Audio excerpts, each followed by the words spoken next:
Hey, welcome to the Elijah Rising podcast, where we discuss the myths, misconceptions, and most asked questions about sex trafficking. And I am your host, Adam Cheney. Happy to be back in the studio. It is so good to hear you say that again, because me and David, we're tired of each other. Oh, y'all were holding it down, though. I'm just kidding. I wasn't tired of watching you, so hopefully neither were our viewers and listeners. It is good to be back, healthy and active, and excited to record another episode of the Elijah Rising podcast, and excited that you're here watching and listening. So today on the podcast, I'm joined by Sam Hernandez, Mobilization Director, but you already know who she is, so we'll just jump right in. We're having a gala that is also a virtual experience, fundraiser, and live theater performance, which hopefully you, the listener, have already heard about. If you have not, it'll be on October 17th of 2020. Which, by the way, literally, it costs you nothing. We're sitting here providing this kind of content. If you haven't subscribed to the Elijah Rising channel, go ahead and click that, because the gala will be there. You'll get notifications in that way. It is an absolutely free way to tell more people about sex trafficking. It's right under this video if you're on YouTube, wherever you're listening, but hit subscribe. But yes, it is going to be happening on October 17th, and we are both excited. We're a little stressed. A little bit. Little stressed. Lot to do. But for the most part, we're just overwhelmingly excited for people to see this thing that has happened between so many people. Well, it's not just a free event. It's a really informative event. I mean, it's going to be a really powerful event. Restored, She Will Rise. So, Sam, So there'll be a pre-show. We'll do some cool stuff. You don't want to miss that. But the film itself. Yes. What is the film itself? Just briefly, what is it? So the film itself is monologues, which if you don't know what a monologue is, it's a single person speaking, telling a story. And they're monologues that are sharing triumphs over trafficking. So you are getting a little glimpse inside one person's life at a time. There's how many total? Eight total monologues, and you're getting this glimpse into their life and how sex trafficking affects it. And we're kind of starting on the end of like someone who's hearing about sex trafficking, and then we're moving into people who have had personal, who've been victimized by traffickers and their journey through it. And that's what the film is about. And the whole point of it is not only to share triumphs over trafficking, but it's to create connection and empathy with the people who've been affected by it, so that you can see just a portion of what their reality is in a way that makes you feel so connected. Because we mentioned this in the past monologue, you can't always have someone who you've worked with or a great story. You can't have that person always speak out about that, because you don't want to re-exploit them, and it's such a sensitive topic. Or it could be a trigger to go there again and tell the story. So this is a really like beautiful and empowering way to tell those stories of the people that we've worked with. So what we're going to do today on the podcast is we're going to look at 3 of those monologues out of the 8. This episode is kind of a teaser a little bit, but we want to talk about those a little bit. But the reason why I'm talking with Sam is because we want Sam to just share some of the background on a couple of these. And we have something really special at the end of the podcast too, which I'm not going to tell you about yet. I'll tell you when it comes. So let's start with one of the podcasts that's early on in the film called Withdrawn. What is Withdrawn about, and what is your personal connection to that monologue? This one was amazing, and it was so fast. Like, some of these monologues are going to talk about people we worked with. I mean, it was a years and years and years long process.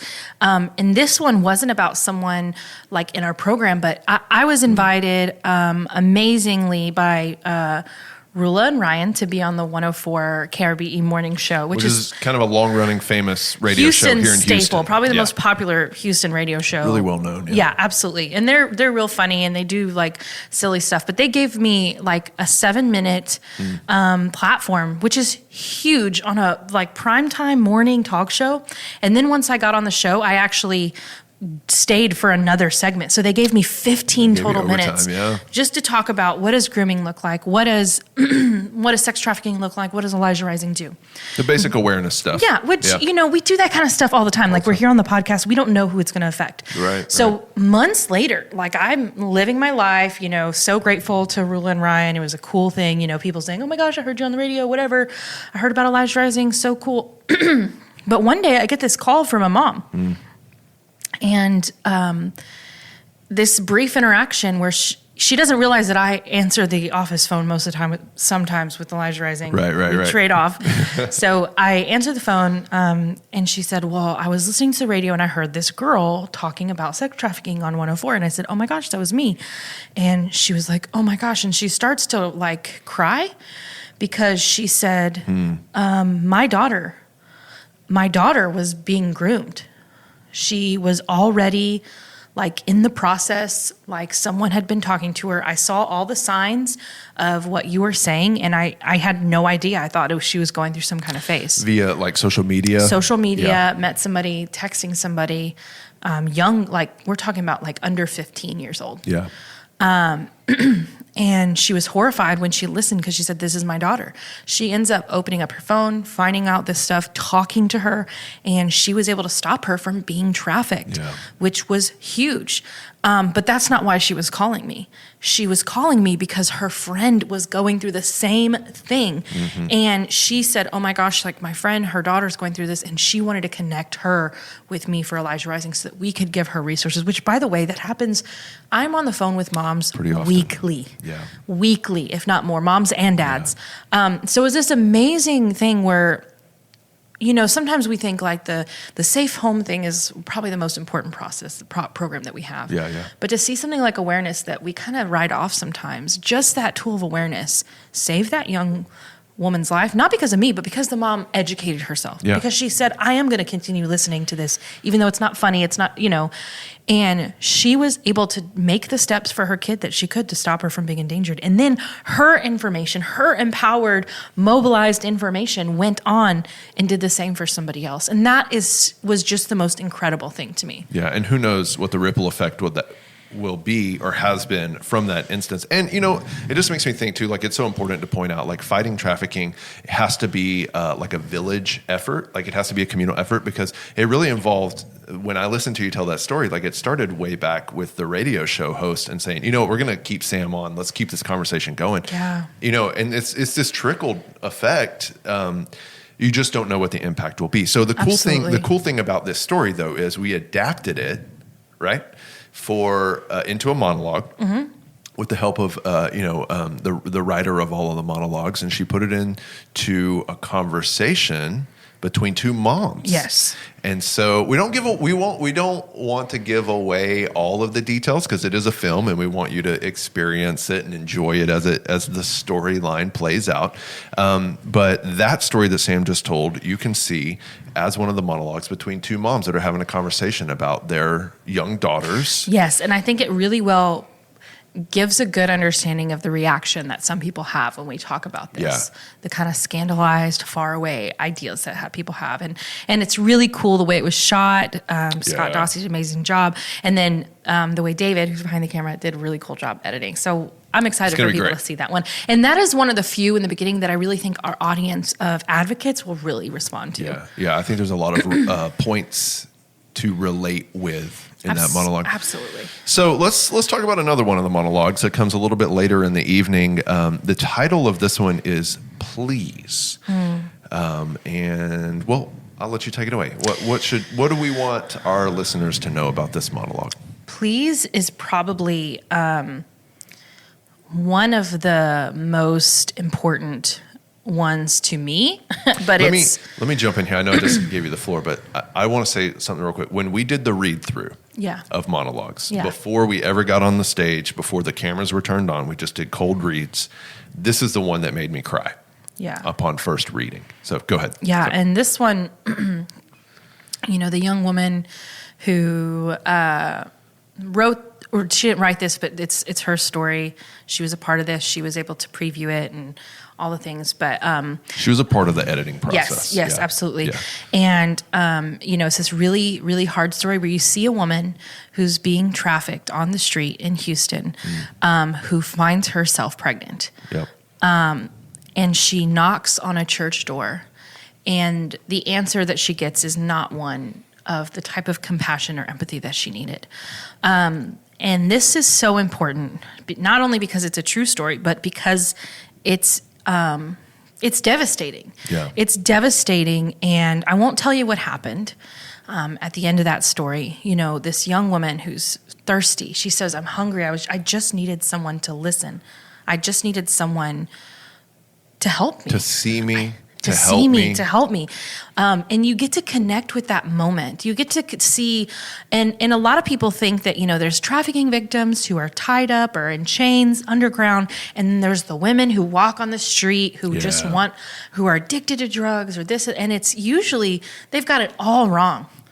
And so this woman is existing in that stereotype, in that lie, in that misconception, and she's desperate for something. And she saw the church as a potential place of refuge. She said, this is where you go when you're broken, when you're tired. This is where you go.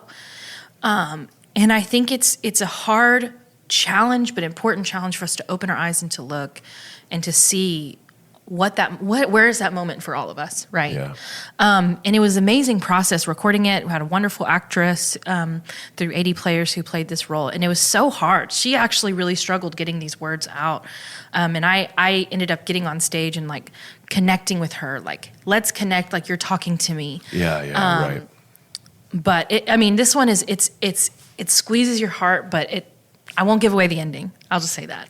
I do want to read a little bit of an excerpt from it. She says, my fists were sweaty and numb as I desperately pounded on the door of the church for what seemed like forever. I almost beat the door down. I needed help, and I needed it right away. That's kind of where the story starts. And again, we don't want to give away the ending, but it is... it's powerful, and I didn't actually get to participate in the stage performances, and so I haven't yet seen this monologue, and I'm already preparing myself. But it is important to say that like a lot of these stories, sex trafficking is a really difficult topic to address. The stories rip your heart out. Yeah, they make you cry. They make you hurt. They incite fear sometimes. But we won't leave you there. But that's the deal. Exactly, Sam. That's the deal. Like, that is not the goal here. We do have to be real. We do have to be honest. But the goal here is to communicate, you said it already, those stories of triumph and victory. Yeah, and we don't overemphasize or detail the harm piece, which we feel like is in a lot of stories of trafficking. They go into the detail of the gruesome brutality, which I understand that. So, but this just isn't that night. So we wanted to get that feeling connection without going into the graphic brutality piece. And it's safe for kids. Yeah, right? safe for kids. It's a family-friendly film. So let's talk about the third one. Okay. This one is titled Sierra. And when this monologue was originally written, it was written from the perspective of a mother. I think the original title of this one was something to the effect of like a mother's prayer or a mother's heart or something like that. But in our editing phases and in our kind of collaborative creative meetings, we said, what if this monologue was written and done from the perspective of a man and from a father in particular who has been with Elijah Rising out on intervention, and then this monologue picks up as his night of intervention is already over. Yes, and oh my gosh, and it's crazy because we wanted to capture what it's like for people, especially parents who go and they see these children, and they're adults, and sometimes children, but you see them as God's children. And when we were reading the words, Bob Wicker came to heart, and he's Bob. One of the most amazing volunteer, just called evangelist people that is in our circles. That is just, he spends a lot of time out on Bissonnette with groups of people, leading people to help these women as just a safe, father. And when we were, especially the actor came up and he's like the same height as Bob Wicker.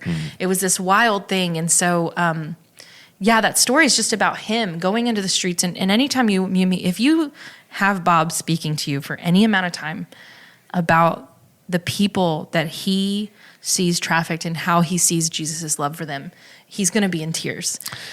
I want to read a quick excerpt from this one. This is about midway through the monologue, and again, this one is written in the form of a prayer. So this is a man praying. He said, "There is a reason why you led me to volunteer, and of all things, intervention. Just as I have cried out to you to intervene in my own life, I've now been called by you," talking to God, "to intervene and intercede for those sweet girls. Yeah.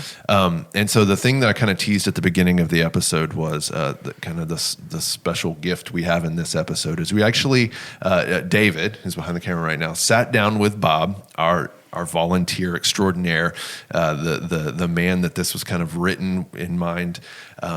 And he got to see the monologue for the first time, and so we captured his reaction in real time as he got to watch this monologue, and we're going to share that with you. So I'm here with Bob, and as you all know, we're getting ready for our film premiere on October 17th, and we filmed 8 monologues based on true stories. And we brought Bob in because he leads our intervention, and this particular monologue is based off of you, actually. And so we want to get your reaction, and afterwards, after you see it, we're going to talk about what you thought of it and how it relates to the real interventions that we do every week. So All right. Check it out. And there's a reason you led me to volunteer.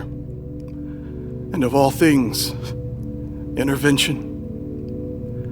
Just as I have cried out to you to intervene in my own life, I'm being called by you to intervene and intercede for Sierra and all these girls whose lives have been shattered by this atrocity. And that's what I'm doing, Lord. Show me how to help Sierra. Lead my actions and give me words. Keep my motives agreeable to yours. Heavenly Father, I vow to be a reflection of you and your love for your daughter Sierra. I vow to fight for her in prayer. She will not be defeated. She will rise up and walk in righteousness. She will know that you have called her by name and you have clothed her in dignity. Her past will not deter her purpose. God, remind her who she is in you. Let her know that she is loved by you and that she is fearlessly and wonderfully made. Wow. So that was called The Father's Heart. And we based those monologues off of, not only, people who've been through trafficking, but we based it off donors and volunteers. And, this, to me, this story represents kind of your heart. Because when I see you out on the street, that's what I see, that Father's heart towards all people that are out on the street. If it's, a woman in prostitution, or if it's a pimp, or if it's a buyer, what I've seen in you, you just embody that heart of love. And I think that's important for people to see. Absolutely. We go out, and our mission is to love unconditionally the way the Lord loves us. I like to say that women on the street, people on the street, in that environment especially, they have what I like to call street discernment, or what I call their BS meter. And it's always pegged, right, on the negative side, because they have to walk out there in the game, and everybody's gaming everybody out there. But when we come out in love, and there's not an agenda, and there's no religion behind it, there's massive faith and the Spirit of the Lord leading us, but there's no religion in it, and there's no ulterior motives. They see that, and they recognize that, and that's what they respond to. If anyone were to try to go out there with an agenda, with some other motive, they would recognize that and just shut down and walk away, because that's what they get all the time out there. They have no need for any additional stuff. Yeah. They just need the pure, unconditional love of the Lord shown to them. And when they see it and they experience it, they receive it and they give it back. And it's beautiful. The reason, and I just want to say, I think that some people may be confused, or why is a man going out to minister to women, especially because I've seen a lot of that done improperly and done in a way that's, manipulative and Bob, his life is transparent to many people. Absolutely. And he lets people in and he goes in groups and he's a very safe person. And it's so important to the women who are on the street, the pimps. He ministers to the pimps All a the lot time. of times, prays for them. Yeah. Because there's a lot of poverty and there's a lot of systems of injustice against some type. That's a whole other podcast. And he talks to the police officers that are on the street. Like he educates Yeah. the police officers even. Yeah. But it is so important for them to see healthy men. Yeah. And even for me, like I have a wonderful husband, I have a wonderful dad, like I have people in my life, but I exist in this world where I get a lot of calls that really break me. They break my heart.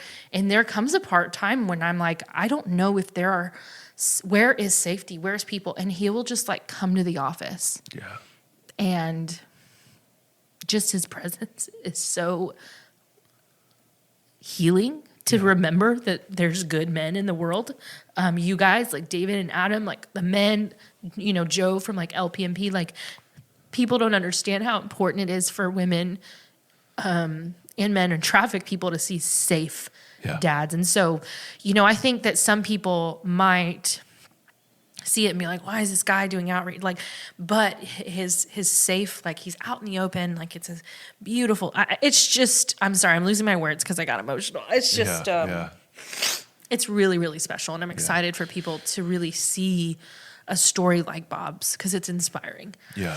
Well, and I think the underlying point here that you're trying to make is like there is a place for men in this fight.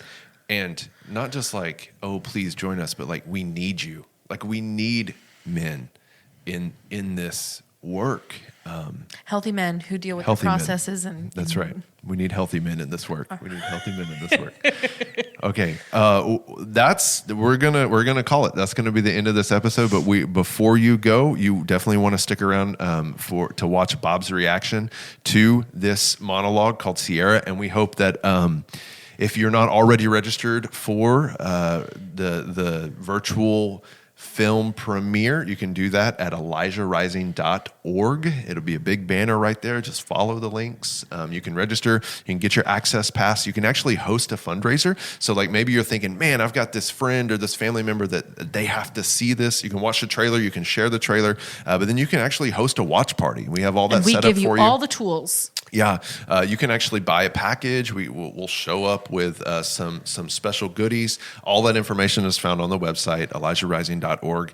And so, again, it is a free event. For that night. It's free that night. Then this content will most likely have a paywall behind it in the future. Right. So if you want to see it for free, join us October 17th. October 17th. It officially begins at 7 o'clock, but you do not want to miss the pre-show starting at 6:30. It's gonna be great. It's me. It's a lot of Sam. It's kind of dumb. We know y'all like Sam. It's great. I'm excited. We've been watching the editing today. So also subscribe to this podcast. Tell your friends about it. Share it. Apple, iTunes, Spotify, and YouTube. If you're listening, go to YouTube. Subscribe to the podcast on YouTube. Watch the videos. See our faces. It's so much fun. Y'all have a great day, and we'll see you on the next episode of the Elijah Rising podcast.